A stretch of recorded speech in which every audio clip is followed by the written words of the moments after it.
사실 KF-21 보라매 개발 과정에서는 공개되지 않은 작은 파장이 하나 있었습니다. 인도네시아 기술진 일부가 2016년경 당시 사업인 KF-X 설계 핵심 자료를 자국연구소로 빼내려 했던 정황이 포착된 적이 있었던 겁니다. 작년에 이러한 인니의 몰지각한 행동이 국내 언론을 통해 밝혀지긴 했지만 인니는 이전부터 꾸준히 기술 도둑질을 일삼아왔었습니다. 다행히 한국항공우주산업 내부기획단에서 이를 파악하고 긴급 조치에 들어가며 한바탕 소동이 벌어졌는데 이를 계기로 한국 측은 기술보호 체계를 한층 강화했습니다. 이후 인도네시아 연구원들의 자료 접근 방식이 제한되면서 한동안 양국의 신뢰관계에도 금이 갈 뻔했지만 다행히 크게 번지지 않고 일단락되었습니다. 그런데 이 사건이 있은 직후 인도네시아 측에서 기술 이전 범위를 더욱 늘려달라는 요구가 나왔다는 것이 핵심입니다. 개발비는 내지도 않았는데 기술은 더 달라고 하자 당연히 한국 측의 반발은 커질 수밖에 없었습니다. 그때부터 분담금 미납 문제까지 얽히며 인도네시아가 슬그머니 발을 빼려 했다는 모양새를 보인 것인데요. 바로 이 숨은 비화 덕분에 우리가 보는 인도네시아의 행보가 지금처럼 갈팡질팡하게 된 것 아니냐고 일부 전문가들은 분석하고 있습니다. 그래서 준비했습니다. 오늘은 한국과 인도네시아의 분담금 협상이 마무리된 배경에 대해 알아보겠습니다.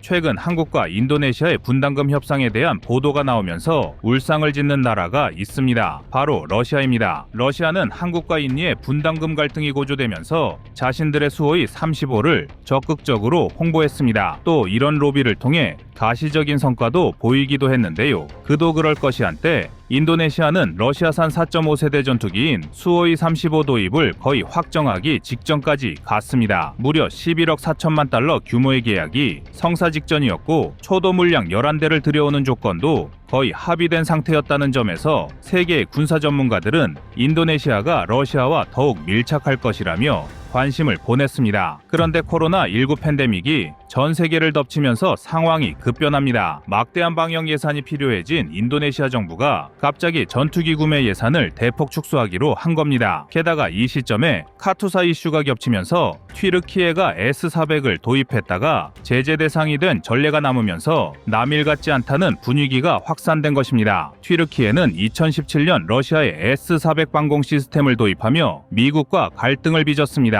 제재 내용은 주로 튀르키예 국방산업청을 대상으로 했으며 미국과의 방위산업 거래 금지와 국방산업청 관련 인사 비자 제한, 금융 제재 등이 포함되었습니다. 이로 인해 튀르키예는 F-35 전투기 프로그램에서도 퇴출되었을 정도로 그 파장은 심각했습니다. 미국이 이처럼 분노한 이유는 S-400이 나토 체계와 호환되지 않으며 러시아가 이를 통해 미국 나토 기술을 역추적할 수 있다고 우려했기 때문인데요. 반면 튀르키예는 자국 방공력을 강화하기 위한 주권적 결정이라며 반발했으나 제재는 튀르키예 방산산업에 타격을 입혔고 미국과 튀르키예의 국제관계도 악화되는 결과를 초래했습니다. 이 때문에 인도네시아에게 수호이 35 사업은 예산과 정치적 부담 두 축에서 동시 압박을 받으며 사실상 잠정 동결 상태에 들어갔습니다. 러시아 대사관 측은 계약이 완전히 파기된 적은 없다며 조만간 재개될 가능성을 언급했지만 인도네시아 국방부 공식 입장은 이미 라팔과 KF-21이 있으니 굳이 수호이 35를 구매할 필요가 없다는 강경 모드였는데요. 러시아 입장에선 분명 뼈아픈 대목이라 할 수 있습니다. 특히 프랑스의 라팔 도입 계약이 지난 1월에 공식 마무리되면서 인도네시아가 향후 라팔 42대를 차근차근 도입해 전력 공백을 메울 수 있게 된 점이 수호이 35의 운명을 더더욱 어둡게 만들었습니다. 즉, 한국이 빠진 빈틈을 러시아의 수호이 35로 비집고 들어오려 했다가 사실상 퇴출된 것이라 할 수 있습니다. 사실 인도네시아가 라팔에 이어 KF-21까지 도입한다면 러시아 전투기가 설 자리는 더욱 협소해질 것이 자명하기 때문입니다. 그렇다면 이쯤에서 이런 질문이 생깁니다. 인도네시아는 정말 수호이 35 대신 라팔 그리고 KF-21을 선택하려는 걸까? 라는 의문이 남는데요. 사실 인도네시아가 이런 선택을 하려던 이면에는 KF-21 공동개발 분담금을 체납하면서도 기술을 얻으려 했던 태도 변화가 가장 클 것입니다. 이 때문에 우리 국민들이 인도네시아에 대한 분노가 생기게 된 원인이기도 한데요. 돈도 안 주고 기술만 빼내려 한 사기꾼을 어느 누가 좋아하겠습니까? 이러한 여러 이유 때문에 우리 국민들은 인니에 한국이 왜 호구짓을 하느냐며 불만 섞은 여론도 형성되기도 했습니다. KF-21은 한국의 자주국방 역량 강화를 위한 핵심 프로젝트입니다. 동시에 인도네시아도 자국의 항공산업 발전과 기술 확보를 위해 공동개발국으로 참여를 결정한 프로젝트 사업입니다. 하지만 인도네시아의 분담금 미납 문제가 꾸준히 제기되어 왔습니다. 이미 1조 7천억 원가량의 분담금 중 상당 부분이 체납되어 한국이 다른 파트너라도 구해야 하는 것 아닌가 하는 고민을 꺼내든 적도 있습니다. 실제로 사우디아라비아, UAE 등이 관심을 표명했다는 이야기가 들리고 동남아 다른 국가들도 개발 성공 시 지분 참여를 검토한다는 소식이 예전부터 흘러나왔습니다. 그러나 인도네시아가 완전히 손을 떼지는 않았습니다. 인도네시아 연구진도 한동안 KF-21 개발 현장에 파견되어 활동했고 분담금 조정 문제로 갈등이 심했지만 결국 완전히 파탄나지는 않았습니다. 그러다 한때 인도네시아 정부 내부에서 KF-21 사업 탈퇴 가능성을 심각하게 논의했다는 뉴스가 돌았는데 당시 인도네시아는 러시아산 전투기도 고려 중이고 미국, 프랑스산 전투기 역시 눈에 들어오는 복합적인 이유로 KF-21 프로젝트에서 빠지면 어떻겠냐는 시나리오였는데요.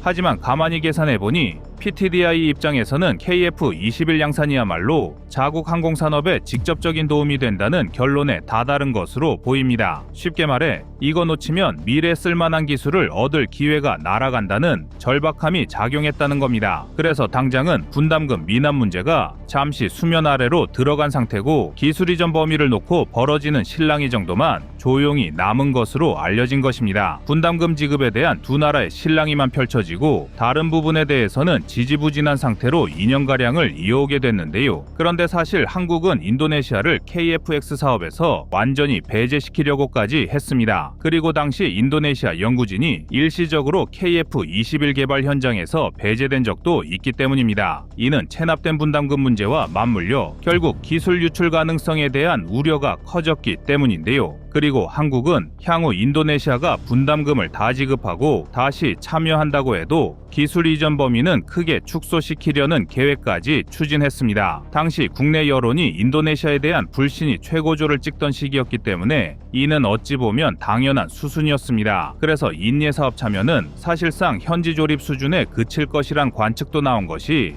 이런 이유 때문이었습니다. 그럼에도 불구하고 인도네시아가 KF-21에 관심을 놓지 못하는 이유는 분명합니다. KF-21의 비행 테스트가 현재까지 매우 안정적으로 진행되며 별다른 치명적 결함이 드러나지 않았다는 것이 결정적이라 할 수 있습니다. 뿐만 아니라 공대공공대지 무장통합과 추후블록 업그레이드를 거치면 경제형 스텔스기로도 발전할 가능성 등 매력적인 포인트가 많습니다. 특히 타우러스 미사일을 통합할 수도 있다는 소식이 들리면서 인도네시아뿐만 아니라 필리핀, 페루 등 잠재 고객들에게 엄청난 관심거리가 되고 있습니다. 결국 KF-21이 블록원 단계에서도 공대지 능력을 어느 정도 충족할 수 있다면 실제 도입으로 이어질 가능성이 한층 높아진 셈입니다. 인도네시아는 2022년 1월부터 라팔 42기를 도입한다고 천명했습니다. 이 계약은 이미 주요 조건이 대부분 확정되었고 프랑스와 긴밀한 협력 체계를 갖추면서 서유럽 진영과의 방산 협력을 더욱 공고히 하는 효과도 얻고 있습니다. 그런데 프랑스가 인니를 믿지 않으면서 인니의 계획이 꼬였습니다. 먼저 프랑스의 생산 일정 문제와 인도네시아의 재정 상황이 겹치면서 인도가 지연되고 있다고 말하고 있지만 그동안 인니가 보여준 국제 신뢰도가 바닥인 것을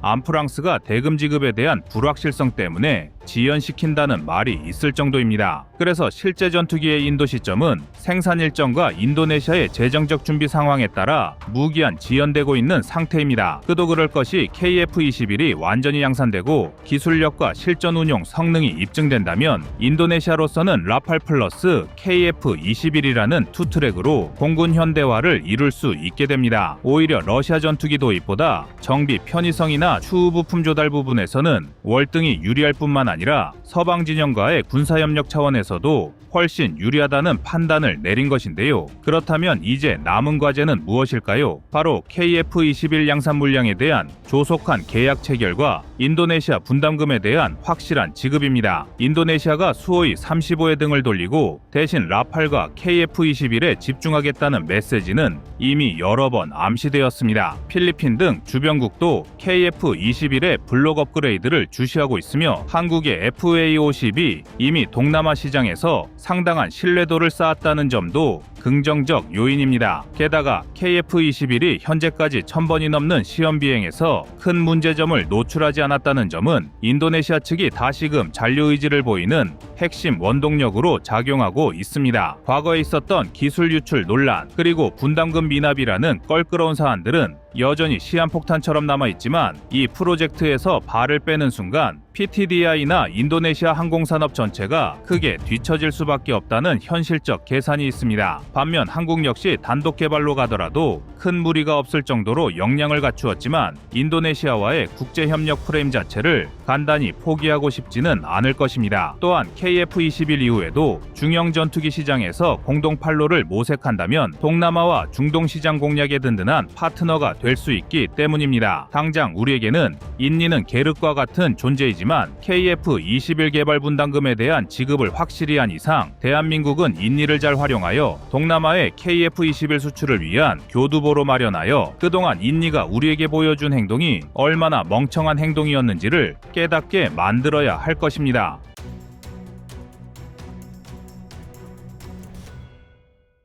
다음은 25년 1월 11일 KF-21 엔진 기술 미국 요청 영상입니다. 한국은 과거 전투기 엔진 기술이 전무하다시피 했을 때 미국의 라이선스 생산과 제한적 기술 협력에 의존해 시간을 벌었지만 TOC과 KF-21 개발을 거치며 엔진 부품 국산화율을 40% 이상으로 끌어올렸습니다. 이 과정에서 핫섹션으로 불리는 초고온 초고압 구간의 소재, 가공기술 확보가 핵심 과제로 떠올랐는데 실제로 인코넬 718 같은 초내열 합금 연구와 시험 인프라 구축에 대규모 예산이 투입되었습니다. 미국은 엔진 도면을 부분적으로만 제공하거나 고출력 상태에서 시험 운용 시간을 제한하는 등 기밀 유지를 위해 협력 범위를 축소해왔습니다. 하지만 한국의 방산 수출 증대와 결정적으로 KF-21의 개발 성공으로 인해 한국도 점차 당당한 협상력을 갖추게 되면서 필요한 설계 정보 일부를 추가로 확보했고 엔진 시험장과 정밀 센서 등을 독자적으로 개발하여 자립도를 높였습니다. 사실 전투기 엔진은 단순히 하나의 부품이 아니라 항공무기의 심장으로 불리며 국가 최고 수준의 과학기술 역량이 총동원되는 분야입니다. 먼저 전투기 엔진은 거액의 예산과 장기간의 연구개발 기간을 필요로 하는 대표적인 첨단 분야입니다. 4세대 이상의 전투기에 탑재되는 현대식 터보팬 엔진을 완전히 독자적으로 개발하려면 통상 10년 이상 최소 수조 원에서 수십조 원까지의 거대한 비용이 투입됩니다. 예를 들어 미국의 F-35 라이트닝 II 전투기에 들어가는 F-135 엔진의 개발비만 해도 약 100억 달러 이상이 소요되었으며 이를 시제품 생산부터 양산까지 안정화하는 데 걸리는 시간 역시 10년을 훌쩍 넘었습니다. 이는 엔진 내부에서 초고온 초고압을 견뎌야 하는 부품 설계, 정밀 가공, 냉각 기술, 복합 소재 제작, 그리고 신뢰성 검증을 위한 무수히 많은 시험 과정 등 모든 공정에 국가적 역량이 총투입되어야 하는 까닭입니다. 그렇다면 한국은 왜 과거에 미국의 기술 협력을 받을 때 항상 을의 입장일 수밖에 없었을까요? 우선 한국 항공산업이 처음으로 군용기를 양산하던 1970에서 80년대에는 국내 엔진 기술이 전무하다시피 했다는 점이 큽니다. 전투기는 물론 민간 항공기 엔진 수리조차 외국 업체에 크게 의존해야 했던 시기였고 자체적으로 전투기를 설계하고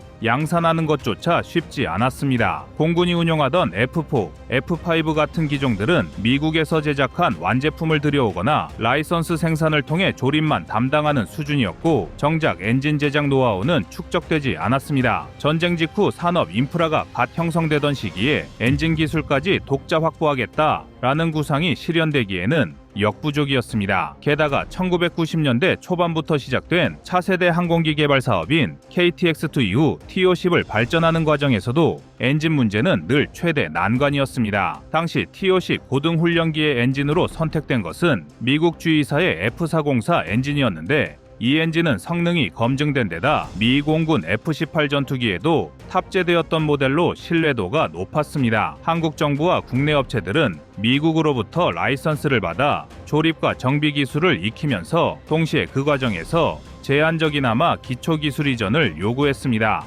그러나 엔진이라는 핵심 부문은 여전히 비밀이 많았고 미국이 선뜻 완전한 기술 패키지를 넘겨주지 않는 상황이 지속되었습니다. 이런 역사를 복기해보면 한국이 미국 엔진 기술 협력에 의존한 것은 어찌 보면 시간을 벌기 위한 최선의 선택이었던 셈입니다. 둘째로 미국의 국제무기거래 규정과 방위물자 수출통제법이 존재한다는 점도 한국이 미국으로부터의 기술 이전과 승인에 구속될 수밖에 없었던 이유입니다. 미국산 엔진을 탑재하면 이를 수출할 때 반드시 미국의 허가가 필요합니다. KF-21 보라매 전투기 역시 GE F414 엔진을 사용하기 때문에 추후 제3국 수출 시에는 미국과의 사전 협의 과정을 거쳐야 합니다. 다만 과거와 달리 최근에는 한국의 국산화율이 상당히 높아지고 미국 입장에서도 한국이 주요 동맹국이자 큰 시장이라는 점이 부각되면서 승인이 까다롭게 지연되는 사례는 과거보다 줄어드는 추세입니다. 그런데 최근 얼마 전부터 상황이 크게 바뀌었습니다. 한국은 T-50 고등훈련기의 계열화인 FA-50 경공격기와 KF-X 사업으로 시작된 KF-21 보라매를 거치면서 한국은 항공기 제작 역량을 비약적으로 끌어올렸습니다. 지난 2023년 초에 공개된 방위사업청 자료에 따르면 KF-21에 들어가는 엔진 부품 국산화율은 약 40% 수준으로 상승했으며 추후 50% 이상까지 끌어올리는 것이 목표라고 밝혔는데요. 이는 단순 조립 정비 능력에 그치는 것이 아니라 국내 업체가 직접 소재 부품을 가공하거나 설계에 참여하는 사례가 늘고 있음을 의미합니다. 특히 한화 에어로스페이스는 군용 엔진을 40년 넘게 라이선스 생산한 경험을 바탕으로 최근에는 전량 수입에 의존하던 항공 엔진용 특수금속인 인코넬 718 소재 개발에 착수해 실적을 쌓고 있습니다. 인코넬 718은 고온 및 고압 환경에서도 탁월한 성능을 발휘하는 초내열 합금입니다. 니켈과 크롬을 주성분으로 하며 몰리브덴, 철, 나이오뷴, 티타늄, 알루미늄 등이 첨가되어 강력한 내열성과 내식성을 갖고 있습니다. 이 소재는 700도씨 이상의 고온에서도 기계적 강도를 유지하기 때문에 산화와 부식에 강해서 항공기 엔진, 가스터빈, 원자로 부품 등 극한 환경에서 사용하는 부품으로 제작됩니다. 즉 전투기 엔진의 필수적인 재료라 할 수 있습니다. 그래서 대다수의 국가들은 인코넬 718을 항공 우주방위 산업에서 핵심 소재로 사용합니다. 또 이러한 특성 덕분에 전량 수입에 의존하던 한국에서도 최근 국산화를 추진하며 연구 개발을 강화하고 있습니다. 그렇다면 구체적으로 한국이 어떻게 미국에 종속되지 않는 방향으로 전투기 엔진 기술을 확보해 나가고 있을까요? 첫째, 정부와 민간의 인식 변화입니다. 과거에는 무조건 미국산이어야 했다면 이제는 우리도 해볼 만하다는 의식으로 바뀌었기 때문인데요. 이에 따라 개발 연구 예산이 과거보다 더 적극적이고 장기적인 투자로 바뀌게 됐습니다. 항공 엔진 연구 개발에 앞서서는 반드시 소재, 부품, 가공, 실증 테스트까지 전 과정에 인프라가 갖춰져야 하며 이에 대한 과감한 예산 투입이 필수적입니다. 과거에는 세계 최고 기술을 가진 미국 업체와 협력하면 된다는 인식이 강했지만 지금은 국산화율을 높이면 해외 의존도를 줄일 뿐 아니라 미래 민수용 엔진 분야에도 진출할 수 있다는 비전이 확고해졌습니다. 항공 엔진 분야는 고난도 기술이지만 반대로 한번 성공하면 지속적인 기술 진화와 수익 창출이 가능하다는 장점을 가지면서 미국산 무기에 대한 종속적인 의식이 변화된 것이 큰 이유라 할 수 있습니다. 둘째, 한국 항공업체들의 실무 능력이 크게 향상된 점도 주목해야 합니다. 과거에는 엔진 도면을 단순히 받아서 조립하는 수준에 그쳤다면 이제는 제작과 성능 개량 과정에 직접 참여해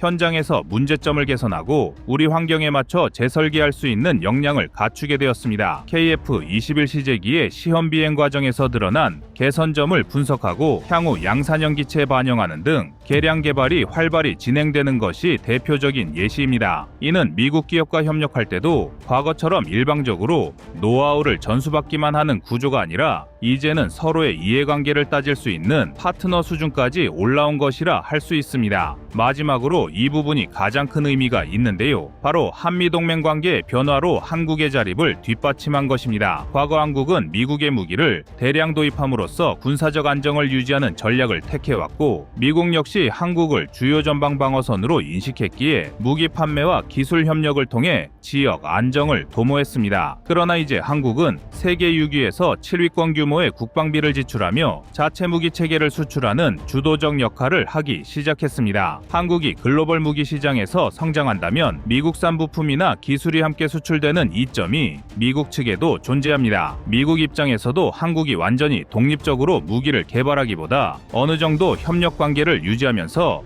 라이선스 비용 같은 부분으로 두 나라가 상호 이익을 주고받는 편이 낫다고 판단하게 된 것입니다. 즉, 한미동맹의 성격이 과거의 수직적 위치에서 이제는 상호 이익을 추구하는 파트너십으로 변화한 결과란 것인데요. 더 쉽게 말해 이제는 기술 협력의 내용과 범위에서 한국의 협상력이 커졌다는 점입니다. 이에 따라 최근 방위사업청은 2037년까지 5조 원 이상을 투입해 15,000파운드급 이상의 추력을 가진 첨단 엔진 기술을 확보한다는 구상을 내놓았습니다. 이는 어려운 목표지만 성공한다면 KF-21 이후 더 강력한 전투기나 무인체계 탑재 엔진을 국산으로 공급할 수 있어 방위산업 자립도가 크게 상승할 전망입니다. 결국 한국이 과거와 달리 미국에 종속적이지 않게 된 이유는 앞에서 언급한 세 가지들이 바뀌었기 때문이라 할 수 있습니다. 하지만 여전히 한국은 미국 기술 없이 5세대, 6세대 엔진을 완전 독자 개발하는 것은 쉬운 일이 아닙니다. 그럼에도 불구하고 KF-21에서 40% 이상 국산화된 부품을 직접 제작 관리하고 복잡한 실증 시험 과정을 한국 공학자들이 스스로 해내고 있다는 점은 기술적 자립의 청신호라고 할 수 있습니다. 가까운 미래에 15,000파운드급 추력을 내는 국산 엔진이 나온다면 이제 전투기 엔진 독립이라는 꿈이 가시권에 들어올 수도 있습니다. 물론 그 과정에서 예상치 못한 난관이 생기겠지만 그럴 때마다 단계적으로 문제를 해결해 나가는 것이야말로 과거 40에서 50년간 방위산업을 발전시켜온 대한민국의 전통적 방식이기도 합니다. 결론적으로 한국이 미국 기술 협력에 의존했던 이유는 초기 기반이 부족했기 때문이지만 현재는 한층 높아진 항공기 엔진 산업 경쟁력과 달라진 동맹 관계를 바탕으로 종속도를 크게 낮추고 있습니다. 이는 단기간에 이루어진 성과가 아니라 수십 년에 걸친 꾸준한 연구 개발과 방산 투자의 결실입니다. 앞으로도 엔진 설계 원천 기술 확보라는 과제는 남아있지만 과거와 같은 절대적 종속이 아닌 상호 이익을 기반으로 한 협력 구조를 통해 한국 방위 산업이 한 단계 더 성장해 나갈 것으로 기대됩니다. 지금까지 꺼리튜브였습니다.